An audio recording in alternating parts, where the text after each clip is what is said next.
Olá, bom dia. Me chamo Cássia e irei agora apresentar o artigo intitulado Biodiversidade e Unidades de Conservação: as implicações das pequenas cidades no corredor transfronteiriço entre o Amapá e a Guiana Francesa. Esse artigo é de autoria minha, Cássia Ingrid Rosa Moura, aluna de iniciação científica, e do professor Dr. José Roberto Tortes, meu orientador. Bom, sobre a introdução ao trabalho. O Amapá, ele é um estado da Federação Brasileira localizado no extremo norte do Brasil, e ele conta com uma rica biodiversidade. Além disso, atualmente ele tem várias unidades de conservação que englobam o corredor da biodiversidade do Amapá. Esse corredor ele foi inaugurado em 2003 em uma conferência na África do Sul. O objetivo do trabalho é trazer a análise do corredor da biodiversidade do Amapá em detrimento das pequenas cidades que se situam nesse perímetro. A metodologia do trabalho foi uma descritiva exploratória com uma abordagem qualitativa, onde nós fizemos uma análise de vários dados, de livros, teses, entre outras coisas. Esse artigo faz parte do grupo de pesquisa da arquitetura e urbanismo na Amazônia. Sobre as pequenas cidades no corredor transfronteiriço. Bom, atualmente o Brasil ele conta com uma extensa área de fronteira que engloba cerca de 150 quilômetros e cerca de 558 municípios. Pegando essa faixa de fronteira e colocando somente na região norte, nós pegamos nos estados Amapá, Pará, Roraima, Amazonas e Acre, todos têm fronteira, o que podemos chamar de Arco do Norte. Situando esse estudo somente para o estado do Amapá, nós podemos localizar a fronteira na cidade do Oiapoque. Mas também existe a questão do corredor transfronteiriço, que engloba 8 cidades: o próprio Oiapoque, Laranjal do Jari, Amapá, Serra do Navio, Pedra Branca do Amapari, Calçoene, Pracuúba e Ferreira Gomes.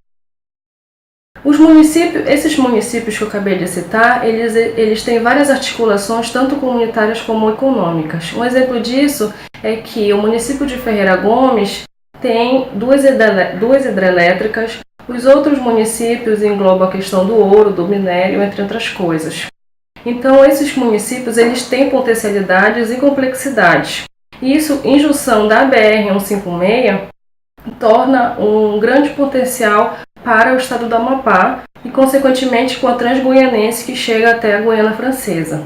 A partir disso, o Dr. José Roberto Tortes, pensando a respeito desse complexo, ele acabou intitulando esse corredor todo como um corredor transfronteiriço, onde a ABR acaba fazendo uma espinha dorsal em todo o corpo do estado do Amapá, chegando na Guiana Francesa.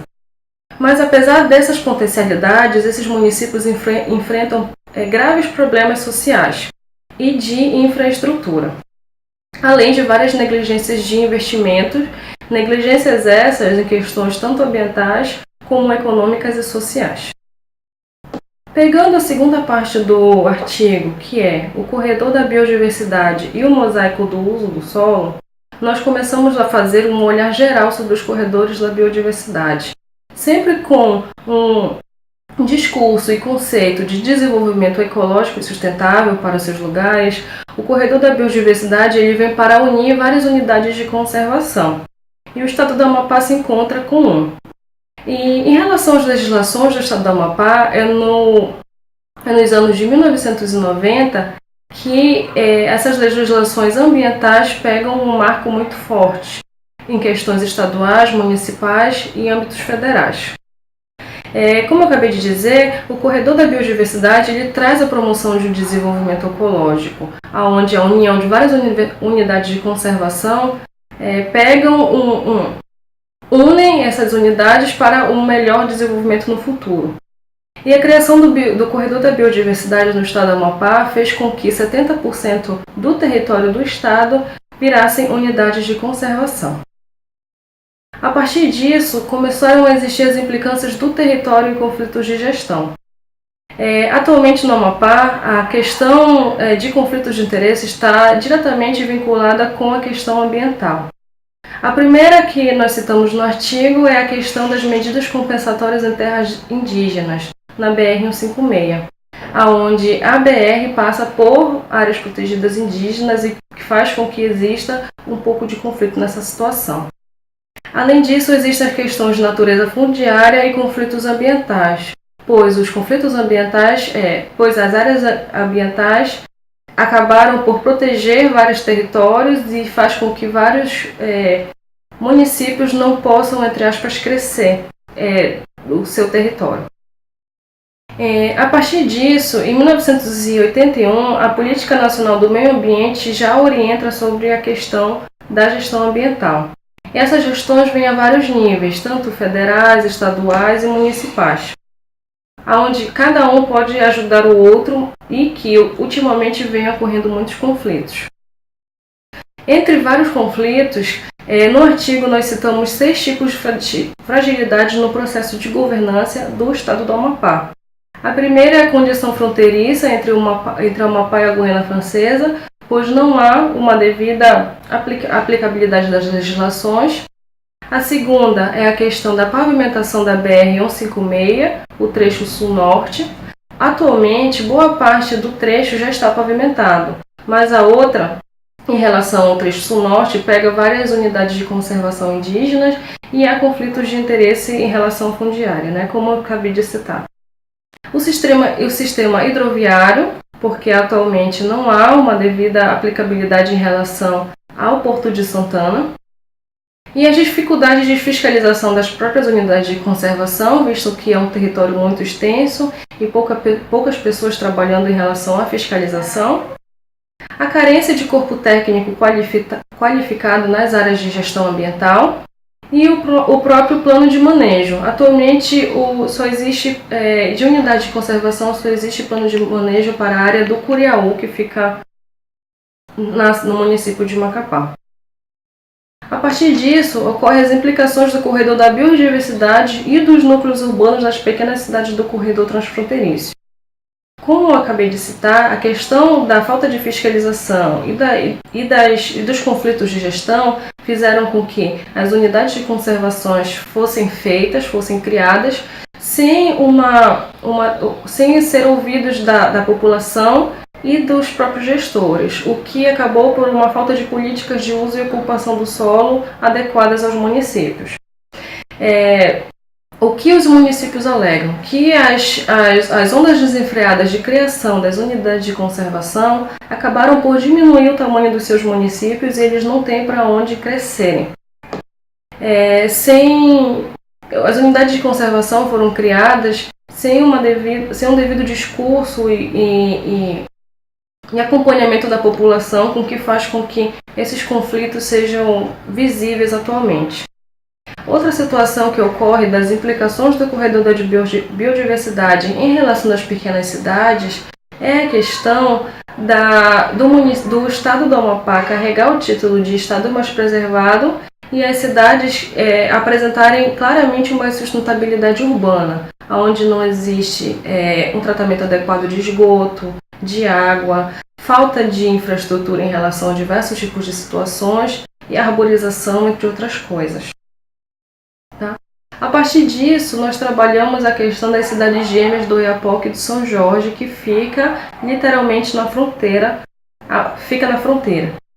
E aí, a relação do Oiapoque e do São Jorge é uma relação de cidades gêmeas e sempre muito intrínseca.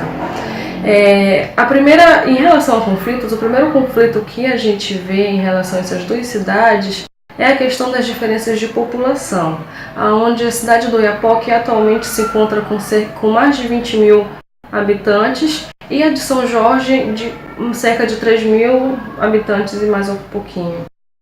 E em relação à economia, a cidade do Oiapoque ela trabalha diretamente com vários tipos de minério, de extração de vegetação, entre outras coisas.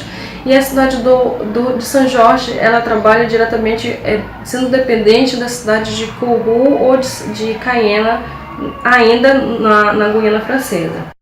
Outra situação que acaba por trazer conflitos em relação a essas duas cidades é a questão da imigração, onde muitos brasileiros vão para o São Jorge, vão para Caiena em busca de uma melhoria de qualidade de vida ou outras situações decorrente da moeda euro ser mais alta e acabam por ser deportados. Nessa situação acabaram por ocorrer a criação de vários núcleos urbanos, entre eles o de Vila Vitória, que fica em frente ao de São Jorge, e também com o crescimento acelerado já está formando um vilarejo um pouco maior. E no decorrer do trabalho, nós trabalhamos em relação que há uma falta de uma indicação de uma zona internacional de fronteira para trabalhar a questão da relação, dessas relações internacionais entre essas duas cidades, visto que com a criação e agora a liberação da ponte binacional, esse fluxo vai ficar muito maior. Então, em relação à sua zona de trânsito. A partir disso, as considerações finais em relação ao trabalho é a primeira. O Corredor da Biodiversidade do Amapá ele foi criado sem uma gestão participativa, o que acabou por fazer com que exista conflitos de território em relação fundiária e em relação às áreas ambientais, onde os municípios alegam que as unidades de conservação acabam por implicar no desenvolvimento dos municípios. As cidades inseridas no corredor transfronteiriço também são as mesmas que estão inseridas no corredor da biodiversidade. E isso acaba por incluir que há necessidade de um apoio institucional, tanto para a questão ambiental como para a questão do corredor transfronteiriço que está situado no decorrer de todos esses municípios. Pois, melhorando essa situação, há uma melhor situação em relação às áreas de fronteira, ao corredor transfronteiriço e trazer um bom desenvolvimento para o estado do Amapá e para a área da Guiana Francesa.